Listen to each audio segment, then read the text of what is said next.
Hey everybody, hope everybody's doing okay. Time for another unboxing. This one here, the car that been waiting to see come out. Anybody who's into the Can-Am series will know the relevance of this car. It wasn't successful, but it was from one of the most popular car brands in racing. Package from LEB Hobbies. Thank you guys. Here we have the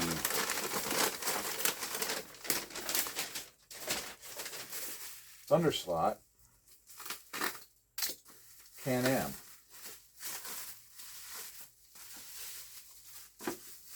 As you can see, very well packed, wrapped and bagged. And there she is, Chris Amon. This is a Riverside raced car in 1967. Get the cover off.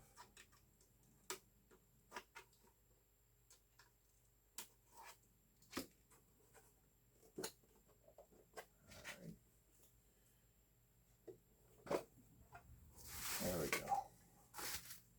Look at that baby. That is a pretty car.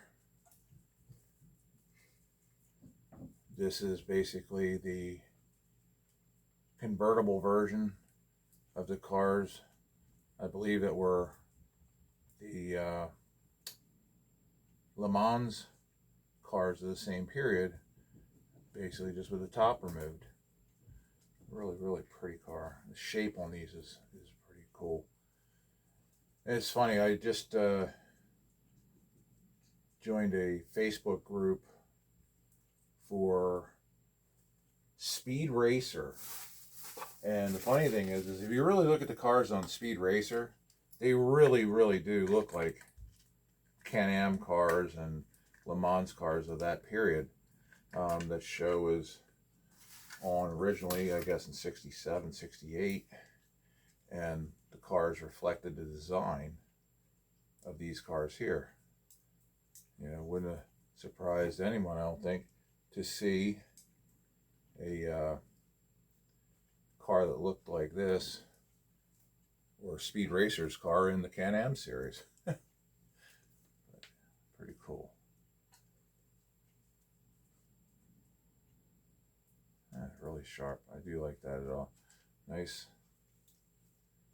Seems pretty smooth. But yeah, this is a Thunderslot. This just released. Car made in Italy. And as you can see, Can-Ams were, by rule, had to have 2 seats. One of the few rules Can-Am had at the time. You could run any displacement, any type of engine, turbocharged, supercharged, whatever you thought would work. I mean, it really led to some bizarre designs. One of the ones that comes to mind was one of the original Shadows, which was basically a giant V8 go-kart for all intents and purposes with the size of the tires that were on it. But yeah, basically the first 4 or 5 seasons were ruled by the McLarens, and then for 2 years by the Porsches. And then once the Porsches were pretty much regulated out due to the fuel mileage requirements,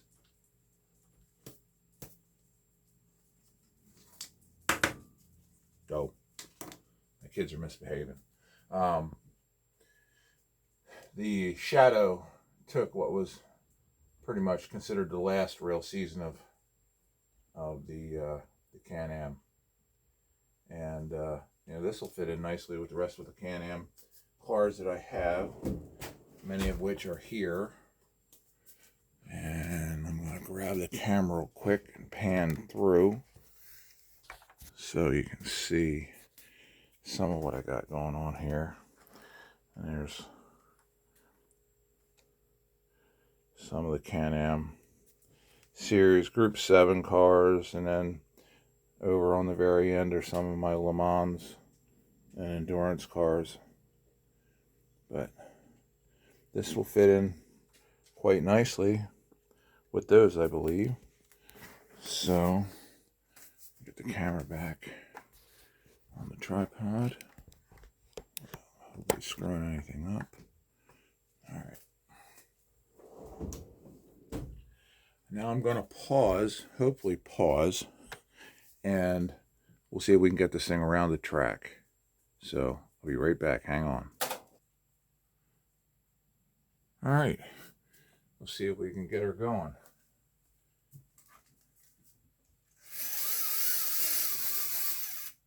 Sounds good. Set a couple laps up on the timer.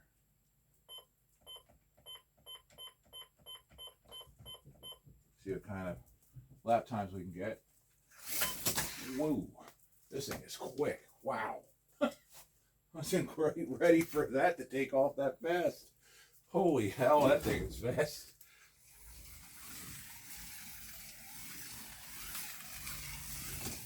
She likes to tail out. Boy, she's a little swing. This is my track road Kimberton. This is a scale quarter mile. It's about 41 feet. Both lanes are fairly close in length. I think there might be about less than a foot difference between the inside and the outside lane. See if I can get this thing up to speed here.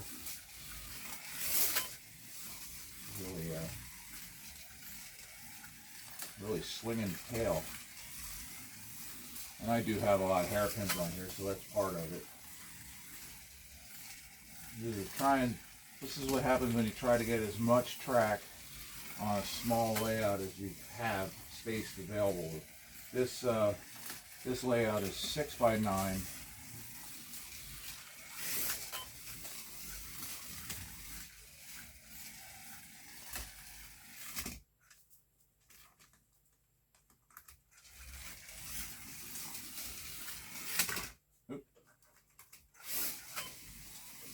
One lap to go, and we're not going to get a good speed out of this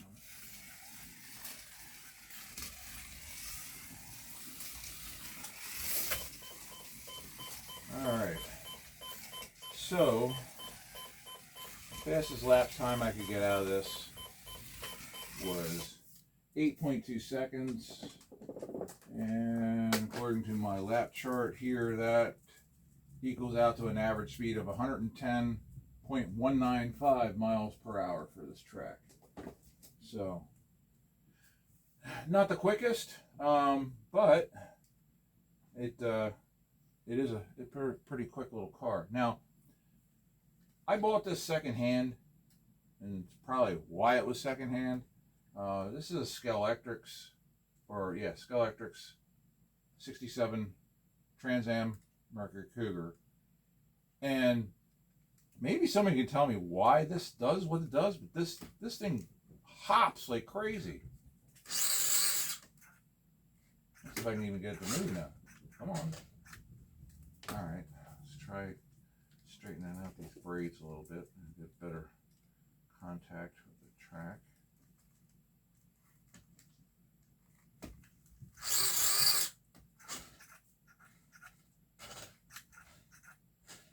Alright, what the hell's going on here?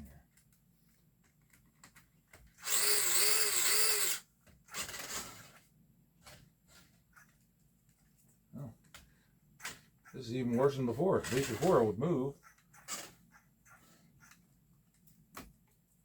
Well, I'll explain what it was doing because I can't actually get it to move on its own to do it. But it was hopping. The whole front end was hopping up and down. I was like, what the hell is going on with that? If anybody has any clues on what would cause that, I might see about trying to change out this guide, the braid and all that. This looks like it might be a different style of braid than these came with normally, but this thing just I don't know, just let me try the other lane.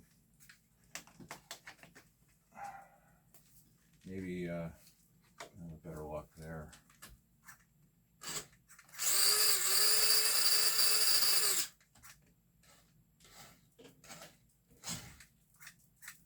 I don't know, it's almost like the front end is just sitting way too high.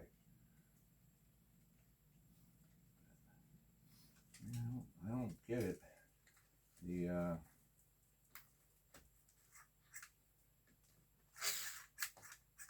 just not.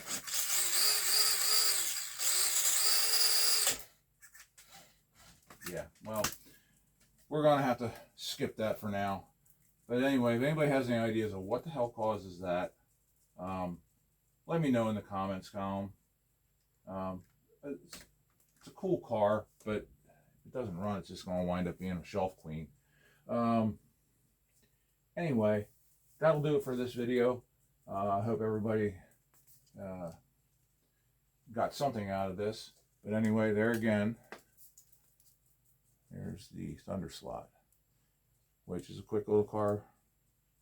And if I can ever get it to stick to the track, means I got to become a better driver. I get some decent lap times out of it. But anyway, that's going to do it for this video. Any comments, questions, feel free to throw them in the commentary, and I'll answer back to you. Thanks, guys. Have a good one.